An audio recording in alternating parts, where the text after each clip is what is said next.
Stopping by my live stream. What do I actually... This is a live writing session number 11. I'm working on the romance book Golden Dusk at Makena. It's a beach in Maui, and that's where I'm basing this trilogy from, the Maui Desire series. I also have a reader magnet or a short story that you can download soon from my website, and that way you can actually get a sampler of if you'd like to read my books. I make those available for free. You just, of course, give me your email and get on my wonderful mailing list so you can have the experience of reading my different romance books. So let's get started. Today I'm going to be working on chapter 13 of Golden Dusk at Makena, and this is where Dana, the main female character, and Nolan, the main male character, head over to the Fairmont. It's another beautiful location in Maui. It's a spectacular resort, and all the rooms are suites. So you don't have to say, oh, low room, high room. Forget that. They just use suites. And Nolan and Dana are going to go over there for an executive networking function. That way my story isn't completely centered on the Grand Wailea Resort, which is spectacular. I've been there and wow, it's impressive. And that's why I do these stories, and I base them, my travel stories, base them on beautiful aspirational locations, so you too can go to the location and experience what it's like in my books. So let me get my notes up. One moment, please. All right, and we will see if I can enjoy my technology. I've got my notes up here, ready to dictate. Okay, so let's get that started. Okay. Hi, Nancy. Thank you very much for stopping by. And anyone who stops by, please put a comment in the chat. I'm looking down at my chat here. I'll be able to answer it as soon as I can. Thank you very much for watching. Let me get the voice recorder app up. So I just simply use the voice memos app on the iPad. I mean, I don't use any super crazy technology. I just use the voice memos app on the iPad. I just simply hit record. Nothing too exciting, honestly. And yeah, and then it just gives me a transcription. I copy that, and then I begin the very laborious process of editing it down. But I found I can get usually 7,000 words a day, so I don't have to worry too much. The editing time is a lot higher than me typing like crazy. I'm a pretty good typist, but I found my dictation is better. So that's how I roll. So let's get started. Okay. Chapter 13, Golden Dusk at Makena. Dana and Nolan finished their quick lunch, and they decided to head over early to the Fairmont in the afternoon for the executive networking reception. Dana told Nolan that this was a invitation-only setup where they had a bunch of competitors and also people that they were trying to court, where they wanted an executive networking function off-site from the Grand Wailea. That way it made the experience of the convention much larger than just staying in one single ballroom. They took the shuttle that Dana and Lucy had set up between the Grand Wailea and the Fairmont. She explained to Nolan that they thought about just having people drive their cars, but realized after they queried a lot of people that it was actually much better for them to just decide, let's see, go live here, just decide to use a shuttle setup. So they had a shuttle running the 3/4 of a mile back and forth all day during the convention. And Nolan thought about it for a moment and said, you know, that's actually pretty brilliant, because so many times I've had to go run to my car, go drive around, get it to park again, and it's a real pain. And she said, we thought about that too. We've had convention experiences for the same, so it's way, way better. And sure enough, just as they walked out, the mini tour bus showed up. It was in a beautiful black vehicle with comfortable seating. They hopped in with several other people. Dana introduced Nolan to a couple of executives that she had met online in a Zoom meeting, and they quickly became friends. Dana explained what Nolan was doing there, doing the documentation, and one of the executives told her that, oh, that's absolutely brilliant. That's a great idea, because in the end, We have to sell the story of our product and the people behind it. It's just not a widget on the shelf at Walmart. With that, Dana laughed and blushed a little bit and said, well, hopefully we're producing a lot better products than what'll go on the shelf next to the blenders and the microwaves. Everyone had a good laugh at that. Dana continued talking with him while Nolan adjusted took another seat and then began filming everybody just using his phone. That way he didn't have a big camera in everybody's face. He had his main camera set up with him, but he wanted to make sure that that was only on site so it wasn't so obtrusive. As they arrived at the Fairmont and rolled into the parking area, they pulled up to the main entrance and hopped out and walked in. The Fairmont entrance was absolutely beautiful, well apportioned, tall ceilings, and beautiful stone floors. Immediately, the manager walked up to Dana and said, "Oh, thank you for coming. It's finally good to see you after all this running around. I'm sorry I missed you earlier in the week. I had an event that I had to go to, and my apologies." And Dana said, "Oh, no, not of course. I understand that you're a busy woman, and we've got to keep things going." Dana led everyone, including Nolan, to the Royal Fountain Terrace. And as they walked in, they saw that the catering was already set up with the food, with the beautiful stainless food portions, and they also had a bar ready for all the executives. Nolan walked over and looked at it and talked to the staff real quick, and they said, "Oh, this is well set up. We've done these events many times, but it's pretty brilliant that they set this up. It's a little bit more private."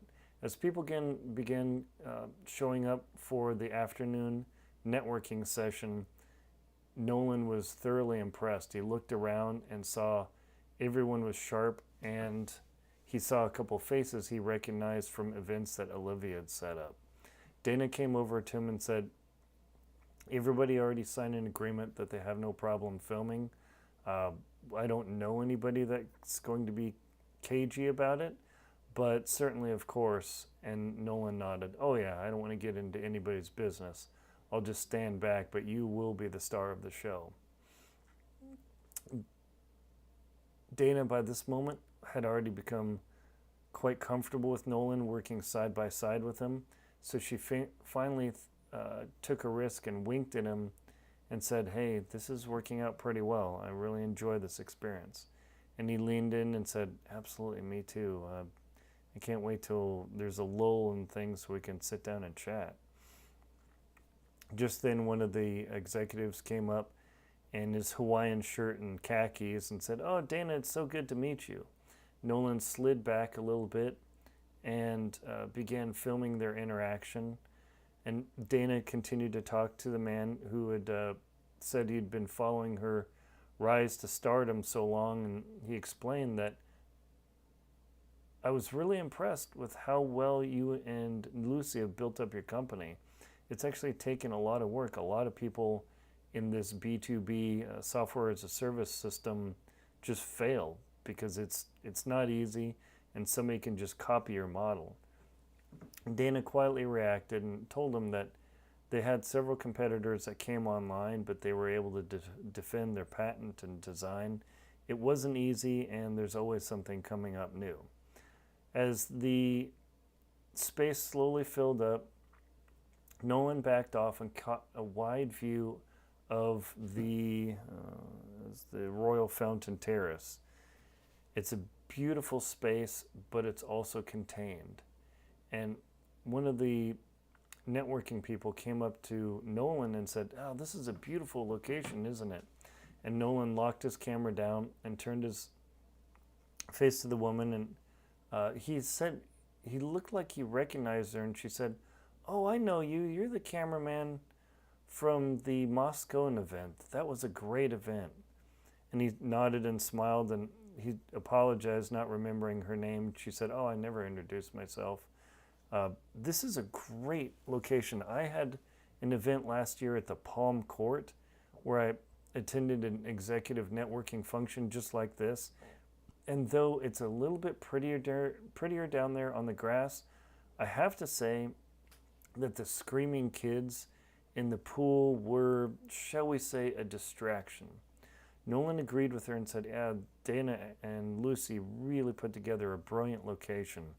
That this still showcases the beauty of Hawaii without being in a ballroom under LED lights. She agreed, shook Nolan's hand, and then went back to the crowd. He followed her and then noticed that Dana noticed her as well, noticed them talking. And he looked up and waved at her, and she waved back, and the woman started talking with Dana as well. After several minutes, Dana excused herself and came over to Nolan and said, oh, this is working out so well. Multiple people have commented they really appreciate this Royal Fountain Terrace. It's much more comfortable to walk on, and even though the grass is prettier, the kids screaming in the pool and the people walk by just kind of ruin the vibe. And Nolan told her, you guys chose brilliantly. I've talked to Janice over there, and she congratulated you really well. It's really impressive. Dana and Nolan chatted for a bit about some different visions, and Nolan said, yeah, I'm going to capture the scene and also you interacting with the people. You look great. For as stressful as this is, and how much you've been running around and how early you woke up, honestly, he leaned in closely and said, you're actually really beautiful looking today under all that stress. It's as though you thrive off of it. Dana smiled and looked at the concrete for a moment, and then looked over at the white tablecloths and stainless food trays that people were walking up to, and then she looked back and said, I love it when something comes together like this. Being an operations person, it just gives me a thrill. And Nolan agreed and said, this is definitely not for everybody, and you putting this together, it's impressive. That I don't know any other word to say it. And Dana reached out and touched his shoulder and said, thanks, I really appreciate that. And Nolan smiled at her and then leaned in and gave her a quick hug and said, okay, go get back to your customers here. She paused for a moment, like she didn't really want to leave Nolan's side, and he said, shoo, we'll talk later, don't you worry. She smiled at that and turned around and walked back to the crowd. As the reception went on for the 2 hours that it was scheduled for, people were laughing and multiple business cards were exchanged, and Nolan did his best to capture that without capturing their conversations. He knew he could overwrite the audio. He wasn't worried about that, but he wanted to capture the relationships that Dana was facilitating. As she walked around the room, there was always a beehive of activity around her. For being such a young executive, she had actually done very well for her. 2 hours later, after the event was over and people were slowly filing out, the sun had begun slowly making its way towards the horizon, streaking more and more yellow and golden light across the space. And the conference bus was scheduled to run until 6 p.m. in case there were any stragglers. As people slowly filtered out, Dana went over and thanked the staff and the servers for all their hard work. And Nolan focused on this interaction too, and she didn't notice, but he made sure to capture this. And since she was carrying a microphone on her, he was able to catch the voice snippets of everything. Once they finished up and everyone left and the catering staff began cleaning up, Nolan walked with Dana through the beautiful portion Fairmont Hotel, and he said, that was incredible. This is so much less stressful than other events I've been to. I don't know how you did it, but you did a great job. He leaned over and gave her a hug and held the hug longer than would be socially acceptable for somebody in business. And she didn't flinch away, but instead she leaned her head up against him for just a moment. And then when he released her, she turned around and said, I am super beat. We still need to get dinner, and then there's one more networking function. He said, well, let's go get a little small cortado coffee, and then we'll forge on, shall we? They walked downstairs, and as they walked out, or they walked through the facility, they saw the families walking through and a couple of energetic kids having fun in the space, and their parents chasing them around. Dana looked at them longingly and thought about her future. Boom. Alrighty, that was 12 minutes of dictation. That was a shorter chapter, and these chapters through the conference schedule are going to be shorter because they're hitting emotional beats to build up the relationship between Nola and Dana. They're going to go into a lot of challenges, some difficult situations, but the whole idea of this story is to reveal the romance and the budding feelings that they have for each other that were completely unexpected. And that's the fun part about writing stories and novels like this in beautiful locations like Maui, is that it's a perfect setting for a romance to bud.